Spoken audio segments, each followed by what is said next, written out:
If you can't change a situation, change yourself.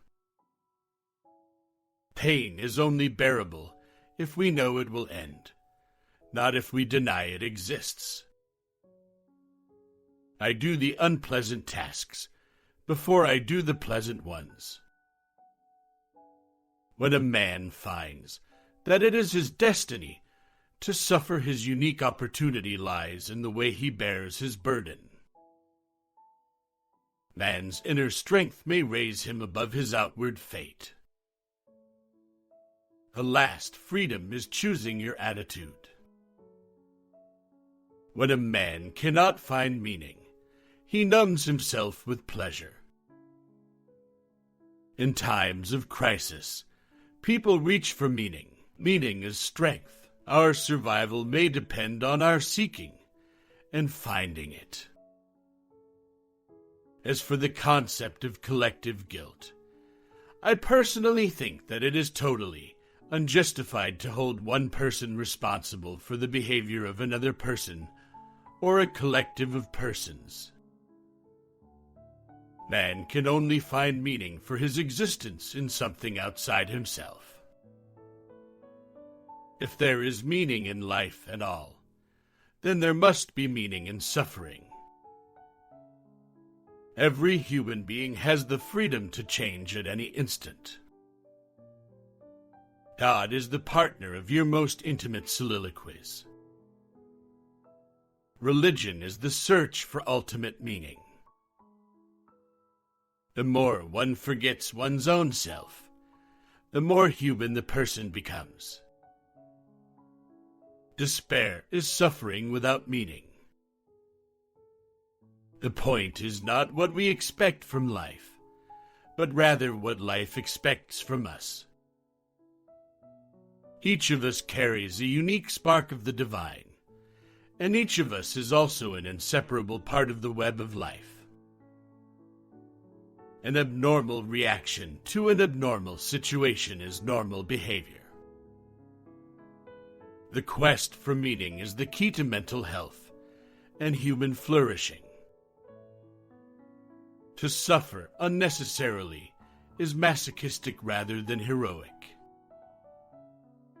Humor was another of the soul's weapons in the fight for self-preservation. The attempt to develop a sense of humor and to see things in a humorous light is some kind of a trick learned while mastering the art of living. Self-actualization cannot be attained if it is made an end in itself, but only as a side effect of self-transcendence. No man should judge unless he asks himself in absolute honesty whether in a similar situation he might not have done the same. It is here that we encounter the central theme of existentialism. To live is to suffer. To survive is to find meaning in the suffering. Even when it is not fully attained, we become better by striving for a higher goal. We can discover this meaning in life in 3 different ways. 1. By doing a deed. 2. By experiencing a value. And 3. By suffering. Man's main concern is not to gain pleasure or to avoid pain, but rather to see a meaning in his life. Love is the only way to grasp another human being in the innermost core of his personality. You don't create your mission in life. You detect it. Life asks of every individual a contribution, and it is up to that individual to discover what it should be. Life ultimately means taking the responsibility to find the right answer to its problems and fulfill the tasks which it constantly sets for each individual. If we take a man as he is, we make him worse, but if we take man as he should be, we make him capable of becoming what he can be. In some ways, suffering ceases to be suffering at the moment it finds a meaning. such is the meaning of a sacrifice. It isn't the past that holds us back. It's the future and how we undermine it today. Between stimulus and response is the freedom to choose. There are two races of men in this world, but only these two: the race of the decent man and the race of the indecent man. Our greatest freedom is the freedom to choose our attitude.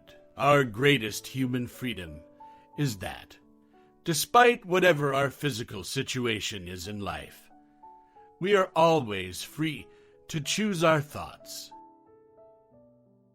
The one thing you can't take away from me is the way I choose to respond to what you do to me. Life is never made unbearable by circumstances, but only by lack of meaning and purpose. Success, like happiness, is the unexpected side effect of one's personal dedication to a cause greater than oneself.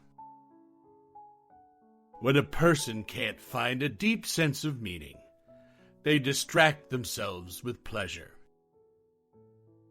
Fear may come true that which one is afraid of. Faith is trust in ultimate meaning. Evermore